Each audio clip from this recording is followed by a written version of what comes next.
Hey guys, and welcome back for another video. Today I'm going to be showing you how to make piping. So this is just some regular cord that I have on hand. You can buy a piping cord from your sewing store. You can use just a regular rope that you get at the hardware store. Depending on your project, this is going to be for a cushion, an outdoor cushion. So I am making a tutorial for that so you can see the application where I add this piping, but I just wanted to make a short video just dedicated to how I make the piping. So I am making a tutorial right now for a outdoor seat cushion. So that is where this piping will be applied. So I will have a link in the description box for that tutorial or in the information icon, and then you can also find links over at that blog post to get the cord that you need, but it all depends on your application and the size and scale of your project. I'm using a 1/4 inch cord. This is a cotton cord that I got over at the hardware store. So depending on the size of your cord, the strip of fabric that you use to cover the cord is going to be different widths. So like I said, this is a 1/4 inch piping, and all I did to measure out how much fabric I would need to cover this cord is I took a piece of fabric that this is going to be for the project, and then I wrapped it around it. And then you're going to want to kind of pinch it against the cord, because that's where you're going to put your seam to create the piping, and then you're going to leave as much of a seam allowance as you want. So I'm going to leave about a 1/2 inch seam allowance.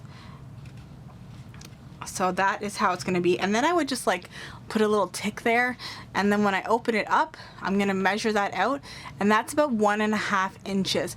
So I am going to cut a 1.5 inch strip to cover all of my piping. And if you're going around curves, you're going to want to cut that strip on the bias, kind of like bias tape, and that will help to get around curves on, you know, the cushions or just pillows or anything that you are applying your piping to. So I'm going to go ahead and cut off my strips, and then I will show you how you will sew it onto the cord. So I have my fabric and my cord, and I'm going to start by wrapping the fabric around the cord,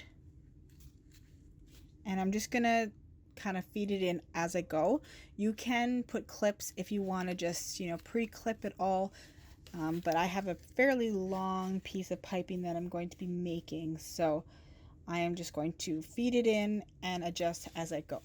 So you're gonna get your little foot there as close to the cord as possible. I am using an industrial sewing machine, but it's not necessary. It's not too much fabric that you can easily go through, and we're just going through the fabric, we're not going through the cord, so we're just going to get a nice close stitch to that cord there.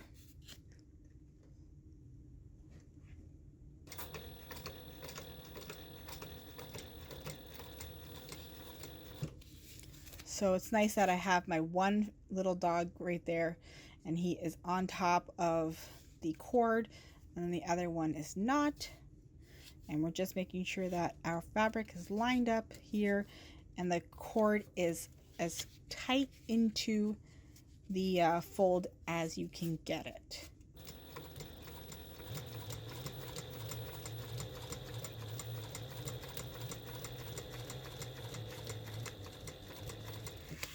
And this is going to make for some really professional piping. It's also going to, you know, match your project, which is really awesome.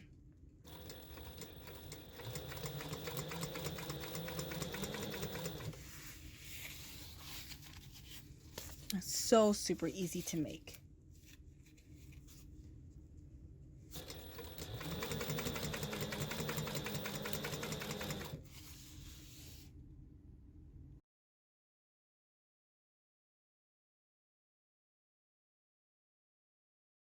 Okay, so I'm all done. I made one huge continuous loop, so you can definitely do this and then just kind of put it away and then cut off a piece as you need it.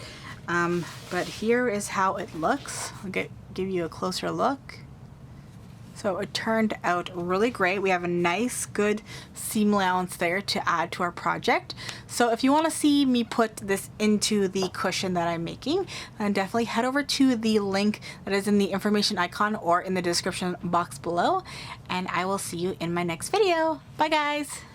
So I'm just going to give you a quick little sneak peek of the cushion. So this is it.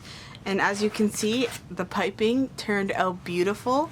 So piping really adds structure to something like a cushion, and it also adds some strength for the corners also, especially since they usually rub up against, you know, the chair or wicker or whatever it is in.